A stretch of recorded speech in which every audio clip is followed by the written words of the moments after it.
اعوذ باللہ من الشیطان الرجیم بسم اللہ الرحمن الرحیم۔ السلام علیکم ورحمۃ اللہ وبرکاتہ۔ سامعین و ناظرین، آج میں آپ کی خدمت میں حاضر ہوں سبق نمبر 23 کے ساتھ، اور آج ہم نے غنہ کے بارے میں پڑھنا ہے۔ پیچھے ہم نے پڑھا تھا اصول مخارج 5 ہیں، اور ان میں سے ایک خیشوم تھا۔ تو خیشوم یہ ہمارا آخری مخرج ہے، اصول بھی آخری ہے۔ پیچھے خیشوم کے متعلق کوئی مخرج بھی نہیں گزرا۔ خیشوم کا لغوی معنی یعنی ناک کا بانسا۔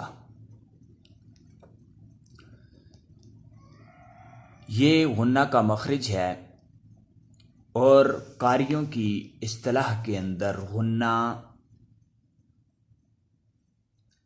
ناک کی اس آواز کو کہتے ہیں، ناک کی اس گنگنی آواز کو کہتے ہیں، ناک کی اس گنگنی آواز کو کہتے ہیں جو میم اور نون کو ادا کرتے وقت عیاں یعنی ظاہر ہوتی ہے۔ میں تعریف ایک اور بار کر دیتا ہوں۔ قاریوں کی اصطلاح میں غنہ ناک کی اس گنگنی آواز کو کہتے ہیں جو میم اور نون کو ادا کرتے وقت عیاں یعنی ظاہر ہو۔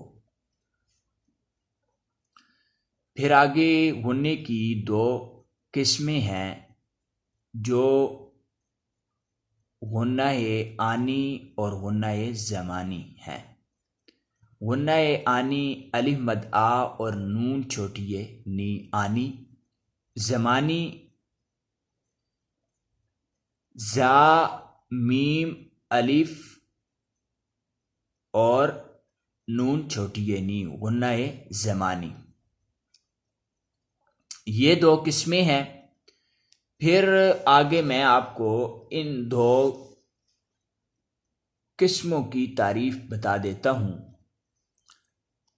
غنہ آنی وہ غنہ ہوتا ہے جو نون اور میم کی ادائیگی کے وقت ان کی ہر حالت میں پایا جاتا ہے۔ غنہ آنی وہ ہوتا ہے جو نون اور میم کی ادائیگی کے وقت ان کی ہر حالت میں پایا جاتا ہے، اور کسی بھی حالت میں ان سے جدا نہیں ہوتا۔ یہ غنہ آنی کی تعریف ہے۔ غنہ زمانی وہ غنہ ہوتا ہے جو نون اور میم کی ادائیگی کے وقت ان کی بعض حالتوں میں ہو اور بعض حالتوں میں نہ ہو، یعنی بعض حالتوں میں پایا جائے اور بعض حالتوں میں نہ پایا جائے۔ یہ غنہ زمانی ہے۔ غنہ زمانی نون کی کن حالتوں میں پایا جاتا ہے؟ نون کی کن حالتوں میں غنہ زمانی پایا جاتا ہے؟ وہ حالتیں 4 ہیں۔ جو سب سے پہلی حالت یہ ہے کہ یہ اب صرف نون کی بات ہو رہی ہے، میم کی بات آگے بیان کی جائے گی۔ سب سے پہلی حالت یہ ہے کہ جب نون مشدد ہو، نون کے اوپر شد ہو، اس وقت غنہ لازمی طور پر کیا جائے گا۔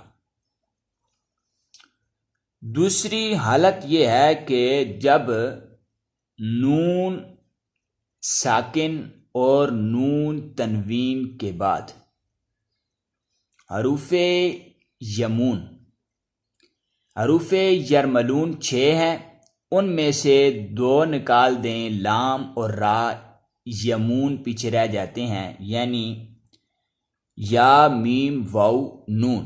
حروف یمون یہ نون ساکن اور نون تنوین کے بعد جب یہ حرف آ جائیں تو وہاں پر غنہ لازمی طور پر کیا جائے گا۔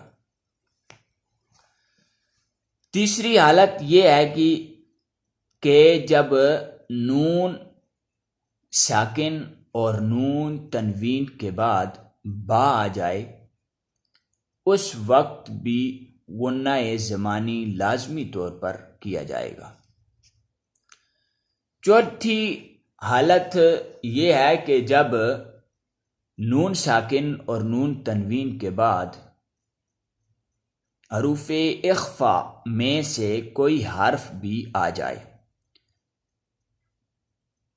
پیچھے سبق کے اندر میں نے حروف تہجی آپ کو بتایا تھا کہ 29 ہیں، ان میں سے 6 حروف حلقی ہیں، 6 حروف یرملون ہیں اور الف۔ ان حرفوں کو نکال دیں تو اس کے علاوہ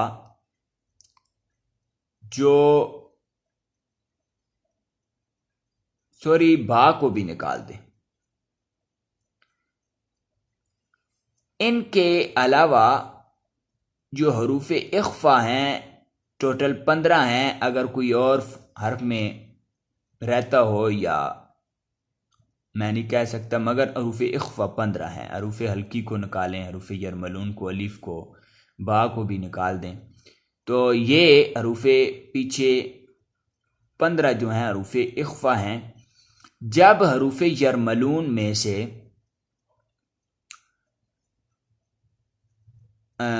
نون ساکن اور نون تنوین کے بعد جب حروف اخفا آ جائیں تو اس وقت بھی غنہ لازمی طور پر کیا جائے گا۔ آج کا سبق یہاں ختم کرتے ہیں۔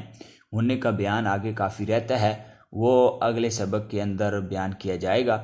آپ سے گزارش یہ کرتا ہوں کہ چینل کو سبسکرائب کریں اور زیادہ سے زیادہ شیئر کریں تاکہ آپ بھی دین کے کام کو پھیلانے میں شامل ہو جائیں۔